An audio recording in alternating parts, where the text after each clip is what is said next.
Hey, thanks for making it to Veterans Info Tap. I'm glad you made it. Have some exciting news about an increase in payment from a benefit. Now, look, we're in the middle, not really the middle, but we're getting close to the whole COLA situation, which is our cost of living. We're in July right now as the filming of this.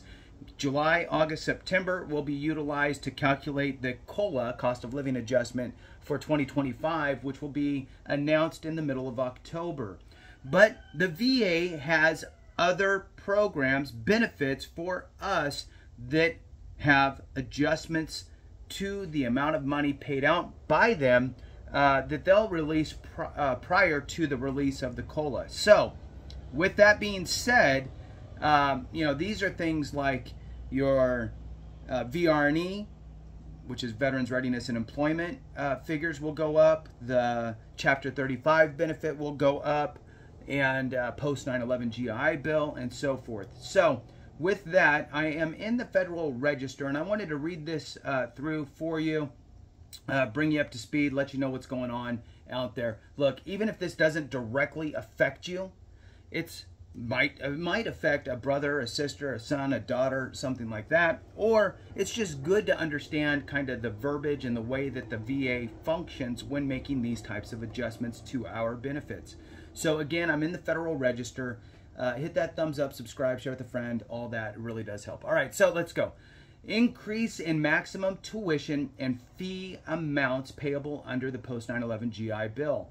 The summary here is the purpose of this notice is to inform the public of the increase in the post 9/11 GI Bill maximum tuition and fee amounts payable and the increase in the amount used to determine an individual's entitlement charge for reimbursement of a licensing, certification, or national test for the 2024-2025 academic year, effective August 1st, 2024 through July 31st, 2025.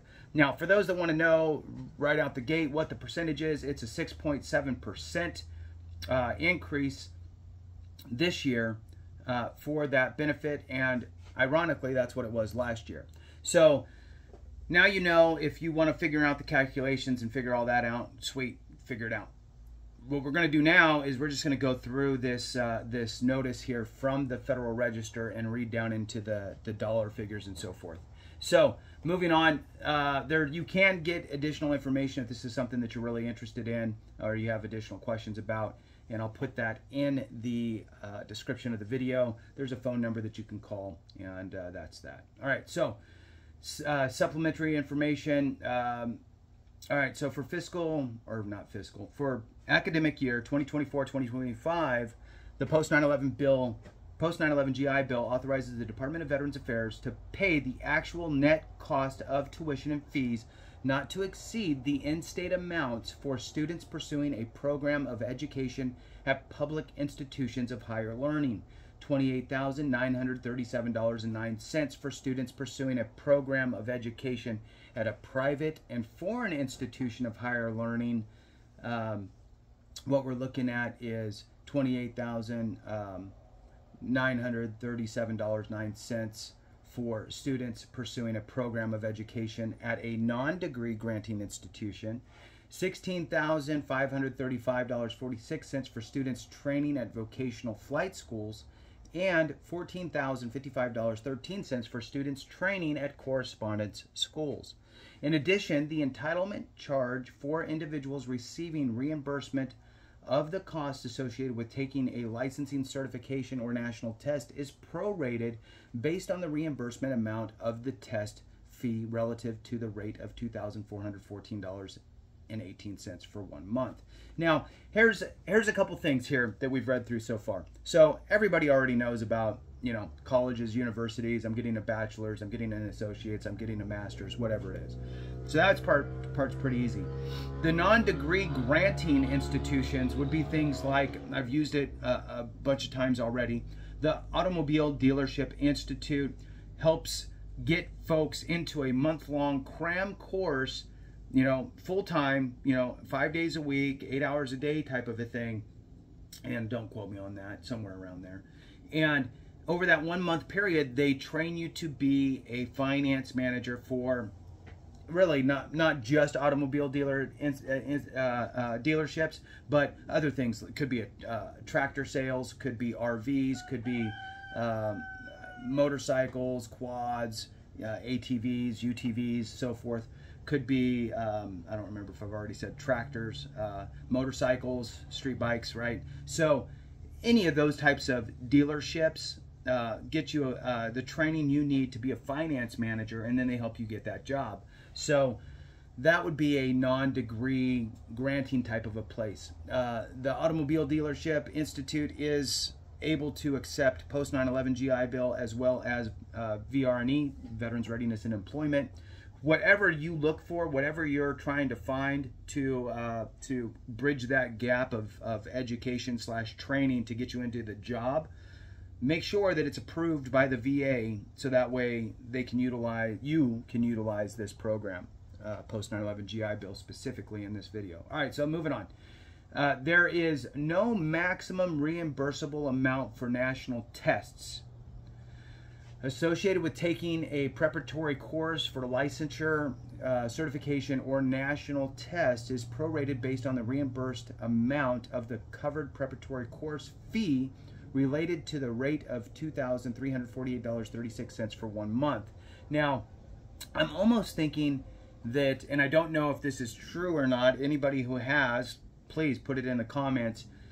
It almost feels like, for example, let's say a real estate course, right? It's a state, not a national, but a real estate course. You want to be a real estate agent, and you go through it. You'll have to take your test with the state, and that type of stuff. You would be looking to potentially get reimbursed for the fees associated with taking the test.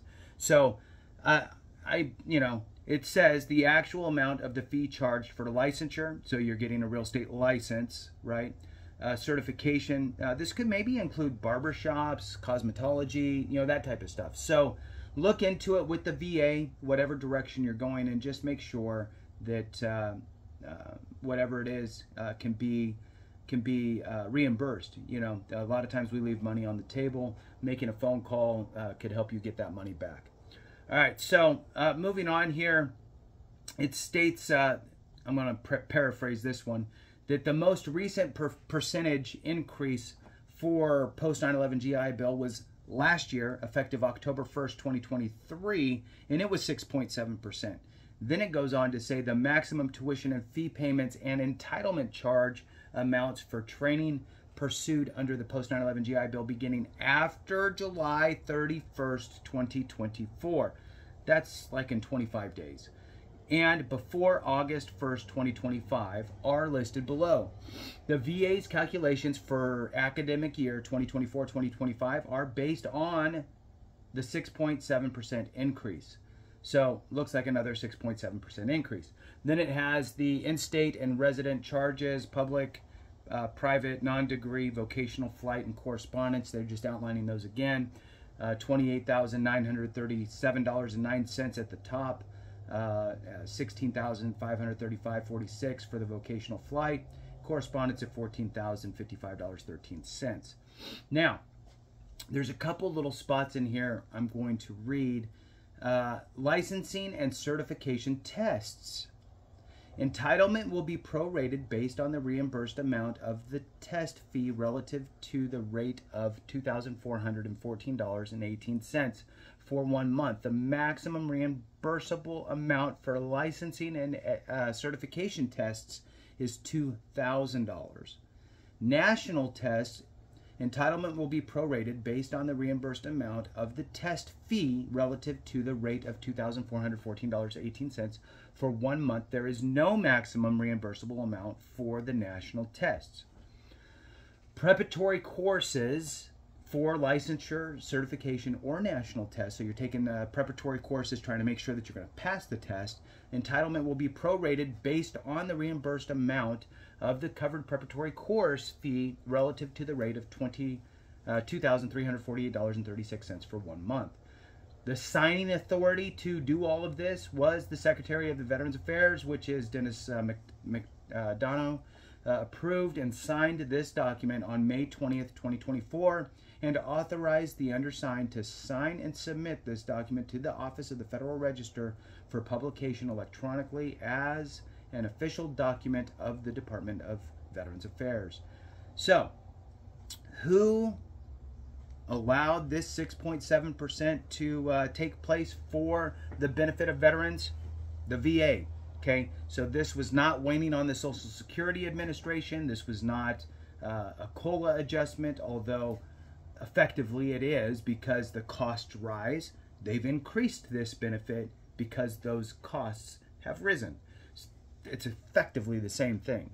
So with that, the next one that we should see will be the adjustment to Chapter 35 and Veterans Readiness and Employment with the specific stipends out to you.